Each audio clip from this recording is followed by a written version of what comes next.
The only man running faster than Tom Cruise was me running to the cinema to see this film. Unfortunately, this was me leaving the cinema. Now, don't get me wrong, I didn't hate this film, but I didn't love it. I really liked it, but I didn't love it. And that is honestly kind of disappointing. This is probably going to be the most disappointed I've felt giving something 4 stars in my entire life. I love this franchise so very much. I think 4 to 7 are all perfect films despite their obvious imperfections. Outside of Fallout is legitimately a perfect film. I feel like in previous films, at least since 4, any issues that I've had are completely overwhelmed and consumed by how good the good parts are. And there are some good parts of this film. When this film is working, it's working. But unfortunately, when it's not, it's really not. This is the first film in the franchise since 2 where I feel like the issues overwhelm the good, positive moments. And it's kind of frustrating because I feel like it's split right down the middle in terms of like the film itself. The first half has impossibly bad structure, bad tonal issues, exposition overload, and atrocious pacing. But then the back half has impossibly great stunts, action. It's mostly the stunts, but let's be real. Mission Impossible, at this point, we're all here to see Tom Cruise do a crazy stunt that is awe-inspiring, jaw-dropping, just over-the-top insanity that is exciting and filled with tension and suspense and just a wild thrill ride. And in that case, the film is a success and it's exciting and fresh and fun and cool. And I feel like all of the big set pieces and stunts in this film are some of the best, if not the best, of the entire franchise. I feel like a lot of people really thought Dead Reckoning Part 1 / just the only part now had a lot of exposition overload and a lot of kind of talking scenes that were unnecessary, that were a bit slow and dragged. I never really felt that. But if you did think that, the first hour of this film is going to kill you. You're going to be like, how did they make the same mistake but worse? They spend 20 minutes being like, man, we got to stop this AI entity from doing AI entity stuff. And they just keep explaining that we got this master key. Tom Cruise has got this master key, and if he puts it into a MacGuffin and gets that MacGuffin into another MacGuffin, then the entity's over. But if the entity gets the MacGuffin and the other guy gets the MacGuffin and puts it into a different MacGuffin, then the entity wins. And you set it all up and you're like, okay, a lot of talking. That's no action so far. Lots of people talking about the same thing. And then there's a moment where you're like, okay, now we're kicking off. And then it slows down after like a minute and goes, what if we did that same 20 minutes again? With different people, in different rooms, saying the same thing. And it's just strange. Honestly, except for 2, I've never had such a strange, like, I don't know what we're doing here.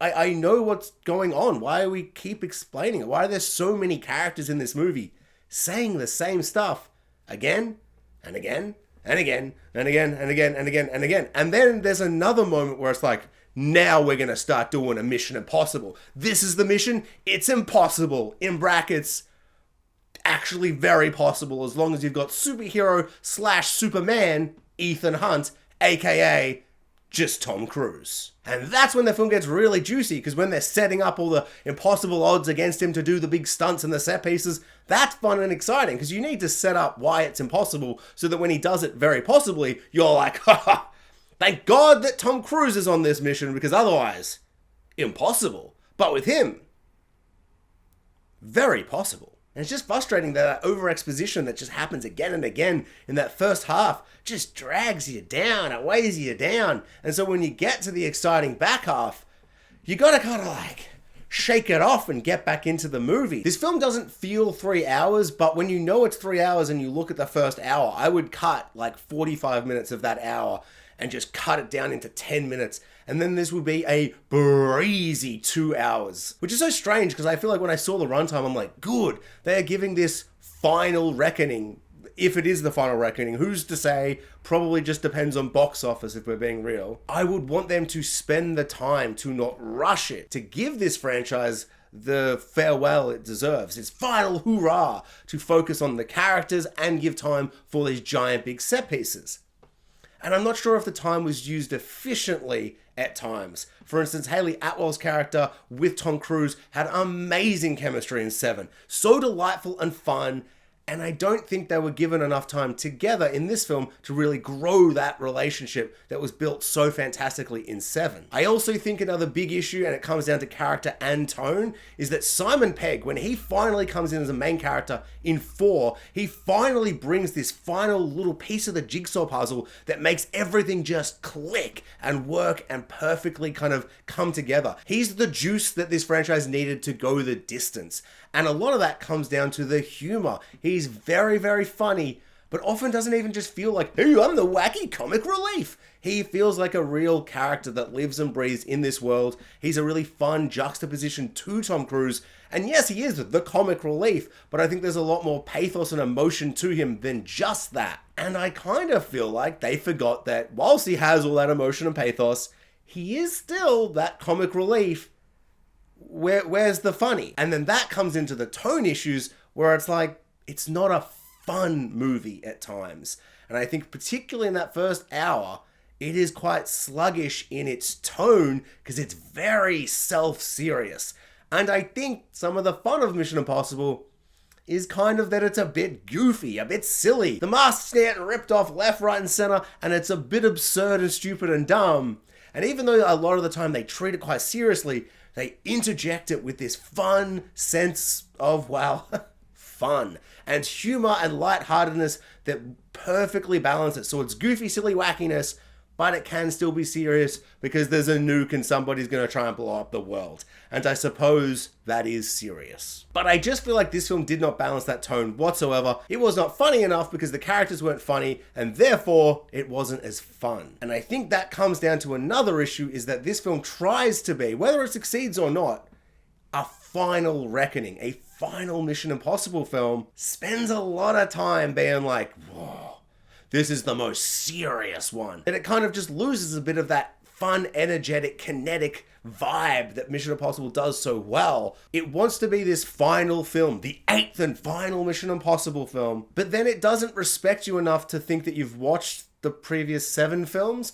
It's a massive pet peeve of mine when a character like looks at a different character and I'm like, oh, that's the character from that other movie. And at the end of that movie, this happened. So I know what's going to happen. They don't even need to say any words. I'm going to like know what's going to happen next because of the context of seeing the other movie. And then instead of just like having the scene play out, it'll cut to actual footage of the previous movie where the character's like, you saved my life because of this thing that happened in the movie. And then it cuts back and it's like, wow, thank God you had that previously on Mission Impossible scene cut into the movie to ruin the flow and to undermine, you know, the intellect of your audience. And we just presume you didn't watch those movies. We presume you either watched them and forgot or just didn't watch them. And I just hate that. And it does it like 15 times in that first hour. And I found it so infuriating. That's a real personal pet peeve though. You might just watch it and be like, oh, thank God they put in previously as the other Mission Impossibles in the movie, sliced between scenes, because I really had no idea what was going on. Who was that? Now I know. Like, I just don't understand why you would cater your 8th movie in a franchise to people who haven't seen the other 7. It's like watching a series finale of a show and expecting no one to have seen the series. I feel like it speaks to the larger issue of this film in that it felt like the filmmaking was just not as competent. And when I say competent, I don't mean competent. I do mean exceptional, perfection, filmmaking on a level I've never experienced. I think Fallout might be the greatest action film of all time. It is just a perfect movie that overwhelms me in every single way. And I just think if you look at the structure of that, it is similar to the structure of this film. Yet that first hour, if you look at what happens and how it's able to do expository dialogue, but do it through actions, through momentum, and there's just a boom, boom, boom, a moving sense of just adrenaline just going through every scene, that even when people are standing around talking, it feels like we're running, like a Tom Cruise. Yet in that first hour, it feels like, except for Tom Cruise, who was literally running around like a maniac, and I love it, it's just slower than it should be. And I feel like maybe they just tried to give it a bit too much gravitas, a bit too much self-serious weight on it all, that I don't think it actually needed to make it feel like a final reckoning. I just feel like if those back 2 hours was just the movie and you cut that full first hour, this would be one of the best, if not the best one. And it would feel like a final movie because of the actions of what happens. Whereas in that first hour, they just kept being like, whoa, you've done a lot of Mission Impossibles, but no mission has ever been this impossible. But like 15 times, again and again and again. And Tom Cruise is like, whoa, this really is quite impossible. I probably can't do this. Just do it. We know you're going to do the mission. And guess what? This isn't a spoiler. It's probably quite possible. And sure, this is no Game of Thrones or Umbrella Academy situation, but it is another situation where you just kind of go, endings, right?